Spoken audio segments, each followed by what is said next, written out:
ಏನ್ ಮಾಡ್ತಿದ್ದೀರಾ? ಮೈ 2000 ಸ್ಕ್ವೇರ್ ಫೀಟ್‌ನಲ್ಲಿ ಒಂದು ಮನೆ ಡಿಸೈನ್ ಮಾಡ್ತಿದ್ದೆ. ಆಹ್, ನೋಡು ಹೇಗಿದೆ ಅಂತ. ಅದ್ಕೆ ತುಂಬಾ ಚೆನ್ನಾಗಿದೆ. ನಿಜವಾಗ್ಲೂ? ಅದ್ಕೆ ನಿಜ ಸಕ್ಕತ್ತಾಗಿದೆ. ವೈ ಏನಾದ್ರು ಹೇಳ್ಬೇಕಿತ್ತಾ?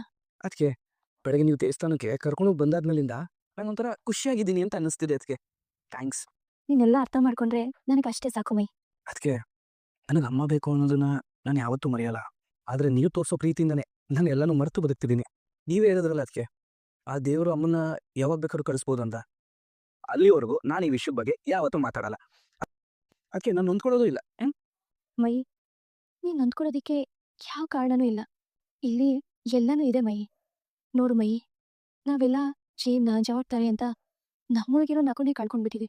ಆದ್ರೆ ನಿನ್ನೊಳಗಡೆ ಆ ನಗು ಇನ್ನೂ ಇದೆ. ಅದನ್ನ ಕಳ್ಕೊಬೇಡ, ಉಳಿಸ್ಕೊ, ನಗ್ತಾ ಇರು ಮೈ. ಈಗ ನೀವು ಹೇಳಿದ್ರಲ್ಲ ಅದಕ್ಕೆ ನಂಗೆ ಎಲ್ಲ ಅರ್ಥ ಆಗಿದೆ. ಇನ್ಮೇಲಿಂದ ನಾನು ಖುಷಿಯಾಗಿರ್ತೀನಿ. ನಾನು ಹೊಡ್ತಿದ್ದು ನಿನಗೆ ತುಂಬ ನೋವಾಯ್ತಾ? ಸಾರಿ ಮೈ. ಅದಕ್ಕೆ ನೀವು ಯಾಕೆ ಸಾರಿ ಕೇಳ್ತಿದ್ದೀರಾ? ನೀವು ನಂಗೆ ಹೊಡಿಬೋದು, ಬೈಬೋದು, ಆ ಎಲ್ಲ ಅಧಿಕಾರ ನಿಮ್ಗಿದೆ. ಅಷ್ಟಕ್ಕೂ ನೀವೇನೇ ಮಾಡೋದು ನಾನು ಒಳ್ಳೋದಕ್ಕೆ ಮಾಡಿರ್ತೀರ ಅನ್ನೋ ನಂಬಿಕೆ ಇದೆ. ನಾನು ನಿಂಗೊಂದೇನೋ ಗಿಫ್ಟ್ ತಂದಿದೆ. ನನಗೆ ಚಾಕ್ಲೇಟ್ಸ್ ಅದಕ್ಕೆ ಕುಡಿ. ಒಂದು ನಿಮಿಷ ಇರು. ಏನದಕ್ಕೆ? ಮೊದಲು ತಗೊಂಡು ನೋಡು. ಅದಕ್ಕೆ ವಾಚು ನನಗ ಅದಕ್ಕೆ ಸಕನಾಗಿದೆ ಅಲ್ಲ. ಅದಕ್ಕೆ ಇನ್ಮೇಲೆ ಕಾಲೇಜ್ಗೆ ಪಿನ್ ಹಾಕೊಂಡು ಹೋಗ್ತೀವಿ. ಅದಕ್ಕೆ ಕೊಡ್ಸಿರೋ ಗಿಫ್ಟ್ ಅದಕ್ಕೆ ಇದನ್ನ ಹೋಗಿ ಅಣ್ಣಂದ್ರಿಗೆ ಎಲ್ರಿಗೂ ತೋರಿಸ್ತೀನಿ. ಅಣ್ಣ ಅಣ್ಣ ಅಣ್ಣ ಅಣ್ಣ ಅಣ್ಣ ಇಲ್ಲಿ ನೋಡೋಣ, ಅದಕ್ಕೆ ನನಗೋಸ್ಕರ ಹೊಸ ವಾಚ್ ಕೊಡ್ಸಿದ್ದಾನೆ. ಹೇಗಿದೆ ಅಣ್ಣ? ವಾಚ್ ಚೆನ್ನಾಗಿದೆ ಅಣ್ಣ. ಇಲ್ಲಿ ನೋಡೋಣ ವಾಚು ಹೇಗಿದೆ. ಇನ್ಮೇಲೆ ನಾನು ದಿನ ಕಾಲೇಜ್ ಕರ್ಕೊಂಡು ಹೋಗ್ತೀನಿ. ಸಕ್ಕರಾಗಿದೆ ಅಲ್ವ ಅಣ್ಣ? ಇನ್ಮೇಲೆ ನೀನು ಹೋಗ್ತಾ ಅಣ್ಣ, ನಾನು ವಾಚ್ ಹಾಕ್ತೀನಿ ನೋಡು. ಅಣ್ಣ ತಂಗಿ ಏನಿದೆ? ತಂಗಿ ಏನ ಒಂದು ಇರಬೇಕು, ಯಾರೋ ಒಂದು ವಾಚ್ ತೋರಿಸ್ತೀನಿ ಅಣ್ಣ. ತಂಗಿ ಮೇಡಮ್, ನಾನೇನು ಅವ್ರ ಜೊತೆ ತಪ್ಪಾಗಿ ಮಾತಾಡಿಲ್ಲ ಮೇಡಮ್. ಫ್ರೆಂಡ್ಲಿ ಆಗಿನೇ ಮಾತಾಡಿದೆ. ಆದರೆ ಅವರು ಅದನ್ನು ತಪ್ಪಲ್ಲಿ ತಿಳ್ಕೊಂಡು ನನ್ನ ಹತ್ರ ಕಂಪ್ಲೇಂಟ್ ಮಾಡಿದ್ದಾರೆ ಅಷ್ಟೇ. ನೀವು ಯಾರ ಜೊತೆ ಆದರೂ ಮಾತಾಡಿ, ಏನಾದರೂ ಮಾತಾಡಿ, ಅದನ್ನೆಲ್ಲ ನನ್ಗೆ ಯಾಕೆ ಹೇಳ್ತಿದ್ದೀರಾ? ಮೇಡಮ್, ನೀವು ಸಿಕ್ ಹುಡುಗಿರ ಜೊತೆ ಹಲ್ ಕಿರ್ಕೊಂಡು ಮಾತಾಡಿ, ಏನಾದರೂ ಪ್ರಾಬ್ಲಮ್ ಆದರೆ ನೀವೇ ಸಾಲ್ವ್ ಮಾಡ್ಕೋಬೇಕು. ನಾನು ಎಲ್ಗೂ ಬರಲ್ಲ. ಪ್ರಾಬ್ಲಮ್ ಅನ್ನೋ ಥರ ಏನು ಮಾತಾಡಿಲ್ಲ ಮೇಡಮ್. ನೀವು ಮಾಸ್ಟ್ ಹೊಡೆದ ಕಮೆಂಟ್ರಿ ಕೊಡ್ತಾ ಇದ್ದೀರಾ. ಸ್ವಲ್ಪ ನಾನೇ ಹೇಳೋದು ಕೇಳಿ. ಕೇಳೋದೇನು ಇಲ್ಲ. ನೀವು ಹೇಗೆ ಮಾತಾಡ್ತೀರಾ ಅಂತ ಅನಿತಾ ವಿಷಯದಲ್ಲೇ ನನಗೆಲ್ಲ ಗೊತ್ತಾಗ್ತಿದೆ. ಮತ್ತೆ ನೀವೇನು ಹೇಳೋ ಅವಶ್ಯಕತೆ ಇಲ್ಲ. ನೀವು ಬದಲಾಗ್ತೀರಾ ಅಂತ ಅನ್ಕೊಂಡಿದ್ದೆ, ಅದು ನನ್ನ ಭ್ರಮೆ ಅಂತ ಗೊತ್ತಾಯ್ತು. ಇನ್ನೇನೋ ಹೇಳೋದು ಬರಬೇಡಿ. ಅದು ಹಾಗಲ್ಲ. ನಿಮಗೆ ಎಷ್ಟು ಸಾರಿ ಹೇಳಬೇಕು ಎದ್ದು ಹೋಗಿ ಅಂತ? ಮೊದಲು ಎಲ್ಲಿ ಹೋಗಿ. ಯಾಕೋ ಸರಿಯಾಗೆ ಮಾಡ್ತಿದ್ದಾನೆ. ಏನು ಹಾಗೆ ಇಲ್ಲ ಅನ್ನೋ ಥರ ಬಂದು ಅಲ್ಕೊಂಡ್ಬಿಟ್ರೆ ಏನು ಒಡೆ ಆಗ್ಬಿಡ್ತೀಯಾ? ಏನು ಅನ್ನೋತಿದ್ಯಾ? ಏನೋ ನನಗೆ ಹೊಡೆಯಕ್ಕೆ ಬರ್ತಿದ್ಯಾ? ನೋಡ, ನೀನು ನನ್ನ ತಮ್ಮ, ಅಣ್ಣ ಅಲ್ಲ ಹೊಡಿಯೋಕೆ. ಅಣ್ಣ ನಾನೇನು ಅಣ್ಣ ತಾನೆ, ನಾನು ಹೊಡಿಬೋದಲ್ವಾ? ಅಣ್ಣ, ಏನು ಆಗಿದೆ ನಿಮಗೆ? ನಾವೆಲ್ಲರೂ ನೀನು ಚಂದನ ಖುಷಿ ಪಾಡ್ಲಿ ಅಂತ ಆಸೆ ಪಡ್ತಿದ್ರೆ ನೀನು ಸಿಕ್ ಹುಡುಗಿರ ಜೊತೆ ಈ ಥರ ಎಲ್ಲ ಮಾಡ್ಕೊಂಬಂದ್ರೆ ಅವಳು ನಂಬಿಕೆಗೆ ಮೋಸ ಮಾಡ್ದಂಗೆ ಆಗಲ್ವ? ಅಣ್ಣ, ನಾನು ಸುಮ್ಮನೆ ಹಾಗೆ ಮಾತಾಡಿದೆ ಅಷ್ಟೇ. ನೀನು ಹಾಗೆ ಸುಮ್ಮನೆ ಮಾತಾಡೋದು ಹೇಗಿರುತ್ತೆ ಅಂತ ನಮಗೆ ಚೆನ್ನಾಗಿ ಗೊತ್ತು. ಪಾಪ ಕಣೋ ಚಂದನ, ನಮಗೋಸ್ಕರ ನಮ್ಮ ಮನೆಗೋಸ್ಕರ ಎಷ್ಟೆಲ್ಲ ಮಾಡಿದ್ದಾಳೆ. ಜೀವನಕ್ಕೆ ಯಾರಿಗೆ ಏನೇ ತೊಂದರೆ ಆದರೂ ತಾರೆ ಮುಂದೆ ನಿಂತು ಎಲ್ಲನೂ ಬಗೆಹರಿಸ್ತಾಳೆ. ಅವಳಿಗಿರೋ ಜವಾಬ್ದಾರಿಲಿ ನಿನಗೆ ಕಿಂಚಿತಾದ್ರೂ ಇದೆಯೇನೋ ಅಂತ ಹುಡುಗಿನ ಅರ್ಥ ಮಾಡ್ಕೊಳ್ದೆ ಇಷ್ಟು ಬೇಜವಾಬ್ದಾರಿಯಿಂದ ನಡ್ಕೋತಿದೆಯಲ್ಲ, ಇದು ನಿನಗೆ ಸರಿ ಅನ್ಸುತ್ತಾ? ಅಣ್ಣ, ನಾನು ಏನು ತಪ್ಪು ಮಾಡಿಲ್ಲ ಅಣ್ಣ. ಮಾಮೂಲಿ ಕಷ್ಟವಾದ ಜೊತೆ ಹೇಗೆ ನಡ್ಕೋತೀನೋ ಹಾಗೆ. ನೀನು ಅವತಾರ ಎಲ್ಲ ನೋಡಿ ನನಗೂ ಸಾಕಾಗೋಗಿದೆ. ಏನೋ ಒಂದು ಮಾಡೋದು, ಅದಕ್ಕೊಂದು ಕತೆ ಕಟ್ಟೋದು. ಅಲ್ವೋ? ಚಂದನ ಹತ್ರ ಒಳ್ಳೆ ಹುಡುಗಿ ಸಿಕ್ಕಿರ್ಬೇಕಾದ್ರೆ ಯಾಕೋ ಇದೆಲ್ಲ ನಿನಗೆ? ಅದಕ್ಕೆ ಥರ ಹೆಣ್ಣು ಸಿಗಕ್ಕೆ ನೀನು ನಿಜವಾಗ್ಲೂ ಪುಣ್ಯ ಮಾಡಿದ್ಯಾ ರೀ. ಆದ್ರೆ ಏನು ಮಾಡೋದು, ನೀನು ಅದು ಉಳ್ಸ್ಕೊತಿಲ್ವಲ್ಲ. ಸಾರಿ, ಚಂದನ ಲಕ್ಷಕ್ಕೆ ಒಬ್ಬಳು. ಆ ಥರ ಮನಸ್ಸು ಯಾರಿಗೂ ಇರೋದಿಲ್ಲ. ನೀನೇ ಅವಳಿಗೆ ತಕ್ಕನಾದವನಲ್ಲ ಅಂತ ನಂಗೆ ಅನಿಸ್ತಾ ಇದೆ. ಇನ್ಮೇಲೆ ಆಗೋದು ಬದಲ. ಇದೊಂದು ಚೆನ್ನಾಗಿ ಗೊತ್ತು ಅವ್ರಿ. ನಿನಗೆ ಎಡ್ವರ್ಟ್ ಮಾಡ್ಕೊಳ್ಳುವಾಗ ಉಳಿ ಥರ ನುಗ್ತೀಯ, ಎಡ್ವರ್ಟ್ ಆದ್ಮೇಲೆ ಇಲ್ಲಿ ಥರ ಕೂತಿರ್ತೀಯ. ಸಾರಿ, ನಿಮಗೆ ಎಷ್ಟು ಹೇಳಿದ್ರು ಪ್ರಯೋಜನ ಇಲ್ಲ ಅಂತ ಅನ್ಸಕ್ಕೆ ಶುರುವಾಗಿದೆ ಕಣ. ನೋಡು, ನಾಳೆ ದಿನ ನಾನೆಲ್ಲೋ ಕರ್ಕೊಂಡು ಹೋಗ್ತೀನಿ, ಸುಮ್ಮನೆ ನನ್ನ ಜೊತೆ ಬರಬೇಕು, ಸರಿನಾ? ಮಲ್ಕೋ ಇವಾಗ. ನಾನೇ ಹೇಳ್ತೀನಿ, ನಿನ್ನ ಕೆಲಸ ಎಷ್ಟಿದೆಯೋ ಅದನ್ನ ಮುಗಿಸ್ಕೊಂಬರೋದು ಬಿಟ್ಟು ಬೇರೆ ಕಡೆ ಗಮನ ಕೊಟ್ಟರೆ ಹೀಗೆ ಆಗೋದು. ಬೇಕಿತ್ತಾ ಇದೆಲ್ಲ ನನಗೆ? ಏನು ಚಳಿ ಅಲ್ವಾ? ಅದಕ್ಕೆ ಚಳಿಗೆ ಕಾಫಿ ತರ್ತಾ ಇದ್ದಾರೆ, ಕೊಡಿ. ಅಣ್ಣ ಮೈ ಎಲ್ಲಿ ಕಾಣಿಸ್ತಿಲ್ಲ? ಮೈ ಸ್ನಾನಕ್ಕೆ ಹೋದ. ಅದಕ್ಕೆ ಅಣ್ಣ ಬಂದ್ರಲ್ಲ.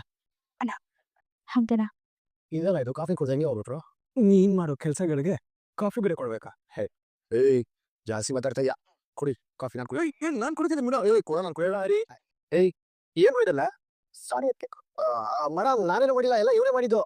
ಮೇಡಮ್, ಹೀಗೆಲ್ಲ ಆಡೋದಕ್ಕೆ ನೀವಿಬ್ರು ಹಿಂಗ್ ಚಿಕ್ಕ ಮಕ್ಳು ಅಂತ ಅನ್ಕೊಂಡಿದ್ದೀರಾ? ನಾನೇನು ಮಾಡಿಲ್ಲ, ಸುಳ್ಳು ಇದೆ ಮೇಡಮ್, ಇವನೇ ಮಾಡಿದ್ದು, ನಾನೇನು ಮಾಡಿಲ್ಲ. ಸಾಕು ನಿಲ್ಸಿ. ಕಂಟಿ, ಹರಿಯವ್ರಿಗೆ ಅಂತ ಮಾಡಿರೋ ಕಾಫಿ ಅಡುಗೆ ಮನೆಯಲ್ಲೇ ಇದೆ, ಹೋಗಿ ತಗೊಳ್ಳಿ. ಮೇಡಮ್, ಅದ್ಯಾಕೆ? ಇದಂತೂ ನಾನು ಬೇರೆ ಮಾಡ್ಕೋತೀನಿ. ಬೇಡ ಅಣ್ಣ, ಅವ್ರು ಇದನ್ನೆಲ್ಲ ಕ್ಲೀನ್ ಮಾಡ್ಲಿ, ಆಮೇಲೆ ಅವ್ರಿಗೆ ಕಾಫಿ ಕೊಡೋಣ. ಏನ್ ನೋಡ್ತಿದ್ದೀರಾ? ಕ್ಲೀನ್ ಮಾಡಿ. ಕಂಟಿವ್ರೆ, ನೀವು ಹೋಗಿ ಆ ಕಾಫಿನ ಕುಡಿ. ನಿಮ್ಗೆ ಹೇಳ್ತಿರೋದು, ಕ್ಲೀನ್ ಮಾಡಿ. ಕಾಫಿ ತಗೊಳ್ಳಿ. ಒಂದು ಗ್ಲಾಸ್ ಕಾಫಿ ಇಷ್ಟೆಲ್ಲ ಬೈಸ್ಕೋಬೇಕು, ಏನೆಲ್ಲ ಮಾಡಬೇಕು ತಂದೆ. ಕೊಡು ತಗೋಣ. ನೋಡಿ, ಇದು ಸೋದರ ಸಂಬಂಧ ಅಂತಂದ್ರೆ ನೀವು ವಿನ್ಯ ಒಂದು ಕಪ್ ಕಾಫಿ ಕೊಡೋದಿರ್ಲಿ, ಇದಕ್ಕೆ ಹೆಲ್ಪು ಮಾಡ್ತಾ ಇಲ್ಲ. ಅಣ್ಣ ಏನಣ್ಣ, ಚಂದನ್ ಅವರು ಅಪ್ಪ ಜೊತೆ ಎಷ್ಟೊಂದು ಮಾತಾಡ್ತಿದಾರೆ. ಹೌದು ಕಣ, ಅಪ್ಪನೂ ಅಷ್ಟೇ. ನಾವು ಹೇಳಿದ ಯಾವ ಮಾತನ್ನು ಕೇಳಲ್ಲ, ಆದರೆ ಚಂದನ ಹೇಳಿದ ಯಾವ ಮಾತನ್ನು ಅವ್ರು ತಪ್ಪಲ್ಲ. ಓ, ಇವ್ರಿಗೆ ಕಾಫಿ ಕೊಟ್ರಾ? ಇಷ್ಟೆಲ್ಲ ಮರ್ಯಾದೆ ಕಳೆದ್ಮೇಲೆ ನನ್ಗೆ ಯಾವ ಕಾಫಿನೂ ಬೇಡ, ಏನು ಬೇಡ. ಹೌದು, ಮರ್ಯಾದೆ ಕೊಡೋ ಕೆಲಸ ನೀವೇನ್ ಮಾಡಿದ್ದೀರಾ? ಮೇಡಮ್ ನೋಡಿ, ಯಾವಾಗಲೂ ನಂಗೆ ಬೈತಾನೆ ಇರ್ತೀರಾ, ಮರ್ಯಾದೆ ಕೊಡದೆ ಮಾತಾಡ್ತಿರ್ತೀರಾ. ನೀವು ಮಾಡೋದು ಅಂತ ಕೆಲಸನೇ ಅಲ್ವಾ ಸರ್? ಚಂದ್ರ, ನಾವೆಲ್ಲರೂ ದೇವಸ್ಥಾನಕ್ಕೆ ಹೋಗ್ಬರೋಣ. ಇವತ್ತ? ಹೌದಮ್ಮ. ಸರಿ ಅಣ್ಣ. ನಾರೆಲ್ಗೂ ಬರಲ್ಲ, ನಾನು ತುಂಬ ಬಿಸಿ, ನಂಗೆ ಬೇಜಾನ್ ಕೆಲಸಗಳಿದೆ. ಕೆಲಸಗಳೇನು ಅಂತ ನನಗೆ ಚೆನ್ನಾಗಿ ಗೊತ್ತಿದೆ. ಹೋಗಿ ರೆಡಿ ಆಗು. ಚಂದನ, ಏನು ರೆಡಿ ಆಗೋಣ? ಸರಿ ಅಣ್ಣ. ಅದಕ್ಕೆ ರೆಡಿ ಆಗ್ಬಿಡು. ಮೈಗೂ ಕಾಲೇಜ್ಗೆ ಹೋಗ್ಬೇಡ, ದೇವಸ್ಥಾನಕ್ಕೆ ರೆಡಿ ಆಗೋ ಅಂತ ಹೇಳು. ಹೋಗೋ. ಯಾಕೆ ಎಲ್ಲೂ ದೇವಸ್ಥಾನ ಕರ್ಕೊಂಡ್ ಬಂದಿದ್ಯಾ? ಏನಣ್ಣ, ಇಲ್ಲಿಗೆ ಬರ್ತೀವಿ ಅಂತ ಹರಕೆ ಏನಾದ್ರು ಹೊತ್ಕೊಂಡಿದ್ದ? ಸ್ವಲ್ಪ ಸುಮ್ಮನಿರು. ಏಯ್, ನಮ್ಮನ್ನ ದೇವಸ್ಥಾನಕ್ಕೆ ಕರ್ಕೊಂಡ್ಬಂದು ಅಣ್ಣನೇ ಕಾಣಿಸ್ತಿಲ್ಲ, ಎಲ್ಲದ? ಹೌದು, ಅಣ್ಣ ಎಲ್ಲೋದ್ರು? ಅದಕ್ಕೆ ಅಣ್ಣ ಬಂದ. ಎಲ್ಲರೂ ಬಂದಿಲ್ಲಿ. ಮೈ ಅಣ್ಣ ಏನೋ ಮಾಡ್ತಿದ್ದಾನೆ. ನಾನು ಏನಣ್ಣ ಗೊತ್ತು? ಅಣ್ಣ ಏನಣ್ಣ ಮಾಡ್ತಿದ್ಯಾ? ಇರೋ ಹೇಳ್ತೀನಿ, ಎಲ್ಲದಕ್ಕೂ ಅವಸರ ನನಗೆ. ಮನೆ ಕಡೆ ನಾಯಿ ಕಡೆ ಯಾಕಣ್ಣ? ನೋಡು, ಈಗ ನಾನು ಹೇಳ್ದಂಗೆ ಹೇಳು. ಅನಿತಾ ವಿಚಾರದಲ್ಲಿ ನಾನು ಮಾಡಿದ ತಪ್ಪು. ಹಾಗೆ ಇನ್ಮೇಲೆ ಯಾವುದೇ ಹೆಣ್ಮಕ್ಳ ಜೊತೆ ಅನವಶ್ಯಕವಾಗಿ ನಾನು ಮಾತಾಡೋದಿಲ್ಲ. ನನಗೆ ಮದುವೆ ಆಗಿಲ್ಲ ಅಂತ ಸುಳ್ಳು ಹೇಳೋದಿಲ್ಲ. ಕಾರಲ್ಲಿ ಬರೋ ಕಸ್ಟಮರ್ಸ್ ಜೊತೆ ಕೂಡ ನಾನು ಮಾತಾಡಲ್ಲ ಅಂತ ಈ ಕರ್ಪೂರದ ಮೇಲೆ ಕೈ ಇಟ್ಟು ಪ್ರಮಾಣ ಮಾಡು. ಅಣ್ಣ, ಇದೆಲ್ಲ ಯಾಕೆ? ನಾನು ಆಲ್ರೆಡಿ ಅನಿತಾ ಅವ್ರಿಗೆ ಸಾರಿ ಕೇಳಿದ್ದೀನಲ್ಲ. ನೀನು ಅನಿತಾಗ ಮಾತ್ರ ಕ್ಷಮೆ ಕೇಳಿರೋದು, ಆದರೆ ಬೇರೆ ಯಾರಿಗೂ ಕೇಳಿಲ್ವಲ್ಲ. ಈಗ ದೇವ್ರ ಬಂದ ಕ್ಷಮೆ ಕೇಳು, ಎಲ್ರಿಗೂ ಕೇಳಿದಾಗತ್ತೆ. ಕೇಳೋಣ, ಮರ್ತಿರೋ ಹುಡುಗಿರ ಹೆಸರಿನಲ್ಲ ಮನ್ಸೆಲ್ಲ ನೆನ್ಸ್ಕೊಂಡು ಹೋಲ್ಸಲ ಸಲ ಕೇಳ್ಬಿಡು. ಯಾರು ಅನ್ನೋಡ್ತಿದ್ಯಾ ಅವನ್ನ? ಏನೋ ಮಾಡ್ತಿದ್ಯಾ? ಮನಸ್ಸಲ್ಲಿ ಕೇಳ್ದಾರ? ಅದೆಲ್ಲ ಆಗಲ್ಲ, ಎಲ್ರಿಗೂ ಕೇಳಿಸೋ ಕೇಳ.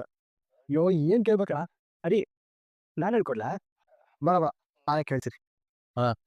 ಆಮೇಲೆ ಯಾವುದೇ ಹುಡುಗಿ ಜೊತೆ ಅನಾವಶ್ಯಕವಾಗಿ ಮಾತಾಡಲ್ಲ. ನನಗೆ ಮದುವೆ ಆಗಿಲ್ಲ ಅಂತ ಯಾರ ಹತ್ರನೂ ಸುಳ್ಳು ಹೇಳಲ್ಲ. ಇನ್ಮೇಲೆ ನಾನು ಅಯ್ಯೋ ಪಾಪ, ಆ ಹುಡುಗಿ ತೆಂಗಿನಕಾಯಿ ಹುಡಿಯೋಕ್ಕೆ ಒಂದು ಆಳ್ಚಿಡಲ್ಲ. ನಾನು ಯಾವ ಹುಡುಗಿರೋ ಕಣ್ಣೆತ್ತೋ ನೋಡಲ್ಲ. ಸೂಪರ್, ಹೇಳಿರೋದೆಲ್ಲ ನೆನಪಿರತ್ತಾನೆ. ಇನ್ನು ಮುಂದೆ ಹಾಗೆ ನಡ್ಕೋಬೇಕು, ಸರಿನಾ? ಸರಿ, ಎಲ್ರು ಬನ್ನಿ, ಪ್ರದಕ್ಷಿಣೆ ಹಾಕೋಣ. ಬಾ ಬಡ. ಹೊಡಕ್ಕೆ ಇಷ್ಟೊಂದು ಯೋಚನೆ ಮಾಡ್ತಾ ಇದ್ದೀರಾ? ನಾನು ಹೊಡಿಲ್ಲ. ಬೇಡ ಸರ್, ಇದು ಅಕ್ಕೆ ಕೈ ನಾನೇ ಹೊಡಿಬೇಕು ಸರ್. ಸರಿ, ಆ ಕಾಯ್ದೆ ಹೆಂಗೆ ಹೊಡಿಬೇಕು ಅನ್ನೋ ಪ್ರೊಸೀಜರ್ನ ನಾನು ನಿಮ್ಗೆ ಎಕ್ಸ್ಪ್ಲೇನ್ ಮಾಡ್ತೀನಿ. ಅದನ್ನ ಕೇಳಿಸ್ಕೊಂಡು ನೀವು ಹಂಗೆ ಹೊಡಿವಿ, ಆಯ್ತಾ? ಕೈ ಬಿಡಿ. ಈ ಕಾಯ್ದೆ ಹಂಗೆ ಇಟ್ಕೊಂಡು ನಮ್ಮ ಮನಸ್ಸಲ್ಲಿ ಏನಿದೋ ಎಲ್ಲರೂ ಬೇಡ್ಕೋಬೇಕು, ಆಯ್ತಾ? ಅದಾದ್ಮೇಲೆ 3 ಸಲ ಹಿಂಗೆ ಹಿಂಗೆ ಹಿಂಗೆ ತಿರ್ಸಿ, 3 ಸಲ ಉಲ್ಟಾ ಹಿಂಗೆ ಹಿಂಗೆ ತಿರ್ಸಿ, ಮತ್ತೆ 3 ಸಲ ಹಿಂಗೆ ತಿರ್ಸಿ, ಜೋರಲ್ಲಿ ಬೇರಿಂದ ಎತ್ತು ಹೊಡೆದ್ರೆ ಕಾಯಿ ಹೊಡೋಗುತ್ತೆ, ಆಯ್ತಾ? ನಿಮ್ಮ ಕೈ ಕೊಡಿ. ಏನು ಮೇಡಮ್, ನಿಮ್ಮ ಕೈ ಇಷ್ಟೊಂದು ಸಾಫ್ಟ್ ಆಗಿದೆ, ಈ ಕಾಯಿ ಹೊಡೆದ್ರೆ ನಿಮ್ಮ ಕೈ ನೋವಾಗಲ್ಲ? ನೀವೇನು ತಲೆ ಕೆಸ್ಕೊಬಿಡಿ, ಈ ಹರಿ ಇದನ್ನಲ್ಲ ಅದೆಲ್ಲ ನೋಡ್ಕೋತೀನಿ. ಹಿಂಗೆ ಇಟ್ಕೊಳ್ಳಿ. ಮೊದಲು ನಿಮ್ಮ ಮನಸ್ಸಲ್ಲಿ ಏನೇನಿದೋ ಅದೆಲ್ಲ ಬಿಡ್ಕೊಳ್ಳಿ. ಬಿಡ್ಕೊಡ್ರ? ಈಗ 3 ಸಲ ಹಿಂಗೆ, ಮತ್ತೆ 3 ಸಲ ಹಿಂಗೆ ತೆತ್ತಿ ಚೋಲ ಕೊಡ್ರೆ ಹೊಡಿಯುತ್ತೆ. Thank you. ಅಯ್ಯೋ ತೊಯ್ಲಾಕೊಂಡ ಏನು ಮಾಡ್ತಿದ್ದೆ ಅಲ್ಲಿ? ಸಮಾಜ ಸೇವೆ ಅಲ್ಲ, ಸಮಾಜ ಸೇವೆ. ನಿನಗೆ ಎಷ್ಟು ಹೇಳಿದ್ರು ಬುದ್ಧಿ ಬರದ. ವಾಮಿಂಗ್ ಮೈಮಾ ಜೊತೆ ಹೊರಗಡೆ ಹೋಗ್ಬನ್ನಿ. ಈ ಬಾರ ಸಿನ್ನ ರೆಡಿ ಆಗೋರ ಬಾರಂಗ. ಏನೋ ಕೆಲಸ ಇದೆ, ಆಚೆ ಹೋಗಿ ಬರ್ತೀನಿ ಅಂತಿದ್ದೆ, ಹೋಗಬೇಡಪ್ಪ.